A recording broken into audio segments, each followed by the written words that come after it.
Hola, buenas tardes. Bueno, en primer lugar quería agradecer a la Fundación MyName por habernos dejado participar en este congreso y de la misma manera al Ilustre Colegio de Abogados de Valencia.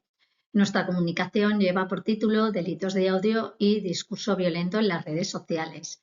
Formamos parte de esta comunicación y de este proyecto la doctora Laura López Almansa, la doctora Susana Berrocal y por mi parte, que soy la doctora Carla de Paredes, que venimos de la Universidad Europea de Valencia, concretamente de la Facultad de Ciencias Sociales. Este tema se nos planteó porque como consecuencia de las redes sociales se está amplificando la preocupación tanto jurídica como tecnológica en cuanto a los delitos de odio, ¿no? En cuanto al discurso de odio y la violencia digital. Es cierto que las herramientas de inteligencia artificial están siendo claves para poder, en primer lugar, la detención, el análisis y la regulación de este fenómeno. España es uno de los países que más está buscando integrar soluciones autónomas en el sistema penal. ¿Con qué finalidad? Poder identificar los perfiles que promueven los delitos de odio, así como aquel perfil de poder detectar quiénes pueden ser en un futuro las víctimas. ¿Cuáles son los principales desafíos? Los principales desafíos que queremos es ver la capacidad de los algoritmos para poder diferenciar un lenguaje ofensivo de un discurso de odio. Así como para poder llevar a cabo este tipo de diferencias es necesario llevar o exige un análisis contextual que considere la intención del emisor, evidentemente el entorno sociocultural y la identificación del receptor. ¿Qué plantea o qué nos planteamos con la inteligencia artificial? Pues sobre todo la perspectiva legal, ¿no? Es decir, la validez de las pruebas que se hayan obtenido de manera automática, así como la transparencia de los propios algoritmos, así como el derecho de defensa frente a las acusaciones basadas en unos sistemas de automatización. En España contamos con la Oficina Nacional de Lucha contra los Delitos del Odio, que están trabajando por integrar toda esta tecnología dentro del sistema penal. Sin perjuicio, hay que tener en cuenta el marco normativo tiene que estar claramente definido, así como los límites, las garantías procesales y las condiciones de uso judicial de esta inteligencia artificial. Desde una perspectiva teórica, el discurso de odio se puede definir como toda expresión que promueve, incita o justifica el odio, la discriminación o la violencia contra individuos o grupos por motivos de raza, religión, orientación sexual, género, nacionalidad, discapacidad, ideología u otra característica identitaria. Esta definición, aunque ampliamente aceptada, tiene distintas perspectivas o es necesario estudiarla desde distintos puntos de vista. Por una parte, desde una perspectiva sociológica, el discurso de odio no solo refleja prejuicios individuales, sino que reproduce también estructuras de poder y exclusión social. Desde una perspectiva filosófica, pensadores como Butler hablan de ese carácter performativo del lenguaje. Las palabras no solo se limitan a describir la realidad, sino que la constituyen y la transforman. Y por tanto, en este sentido, el discurso de odio no es meramente ofensivo, sino que produce también efectos tangibles sobre la dignidad, la seguridad y la integridad de las personas. Desde el punto de vista jurídico, el principal desafío al que se enfrenta la legislación es la protección frente al discurso de odio con la salvaguarda del derecho a la libertad de expresión, reconocido en nuestra norma constitucional. Como saben los presentes, la Constitución recoge en su artículo 21 la garantía a la libertad de expresión, pero en el artículo 24 hace referencia a los límites respecto a los derechos reconocidos en el título primero, en particular el honor, la intimidad o la dignidad humana.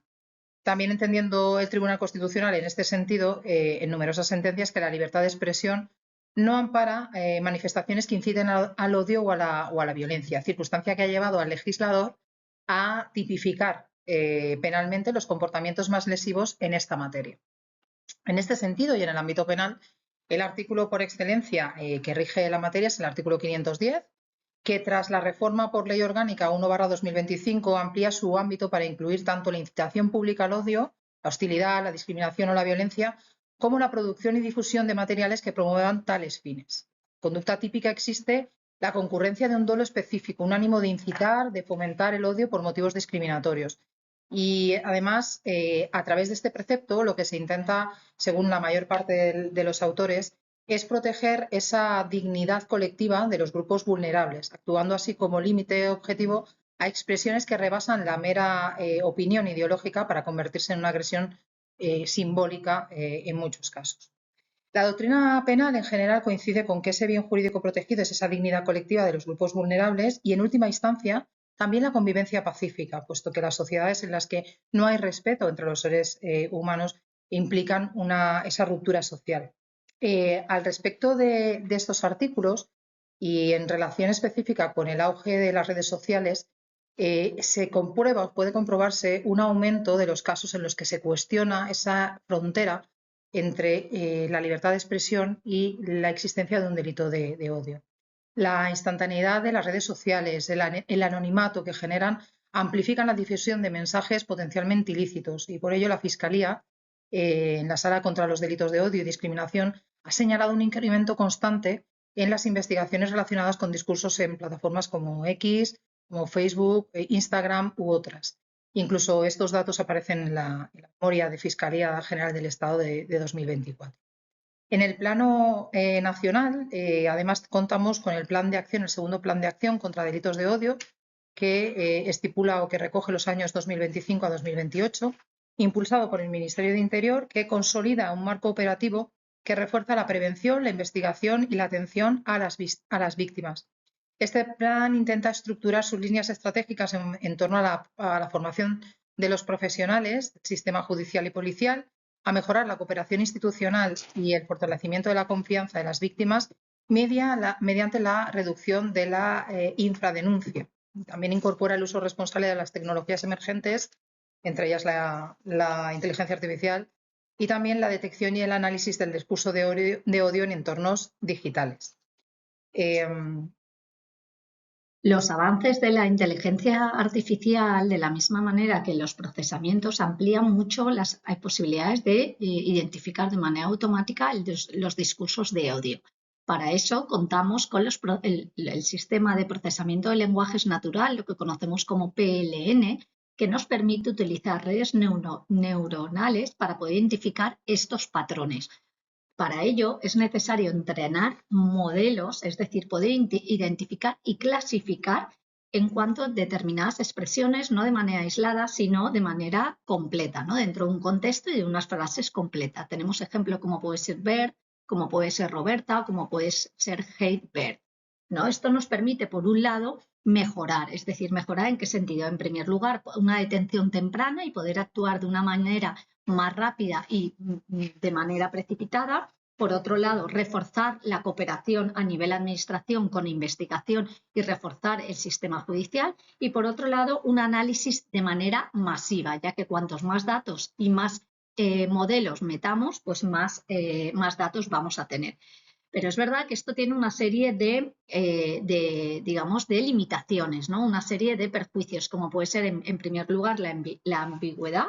¿Por qué? Porque hay veces que la ambigüedad lingüística puede llevar a cabo a errores de clasificación, de la misma manera que no es capaz de detectar el sarcasmo, ¿no? O el sentido del humor que puede utilizar el ser humano, así como tampoco el contexto.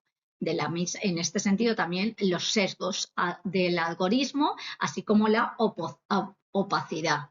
En España sí que tenemos determinadas iniciativas, ¿no? Como puede ser el Plan de Acción contra los Delitos de Odio, que es una herramienta que pone a disposición la inteligencia artificial y el análisis de los datos de Big Data con fines preventivos. Cuanto antecede, nos genera unas implicaciones tanto éticas como jurídicas. Desde la perspectiva jurídica, uno de los principales desafíos de la utilización de la inteligencia artificial reside en la validez y admisibilidad de las pruebas generadas por estos sistemas automatizados. Se necesitan que sean verificables y que hayan sido obtenidas por medio de un procedimiento transparente. Además, a nivel jurídico, la responsabilidad jurídica que se deriva del uso de estos sistemas de inteligencia artificial no está clara. Todavía no tenemos un consenso doctrinal consolidado. Entrando ya en el plano ético, ¿vale? Se exige una protección también del discurso del odio pero un respeto a la libertad de expresión. Combinar ambos extremos a veces no resulta fácil. Por otro lado, el principio de no discriminación algorítmica se erige como un pilar técnico ético fundamental, ¿vale? Y finalmente, la protección de los datos personales. El Reglamento Europeo nos marca la necesidad de respetar la ilicitud, transparencia, minimización y limitación de la finalidad, por lo cual hay que realizar siempre una evaluación de impacto antes de utilizar este tipo de sistemas e implementarlos en nuestro proceso judicial.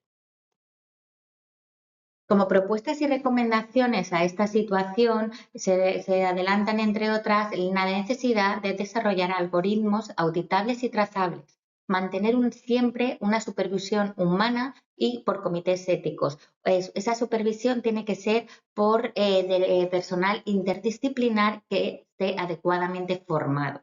También la formación, al hilo de ello, en derechos digitales y sesgos algorítmicos, promoviendo también contradiscursos y la alfabetización digital.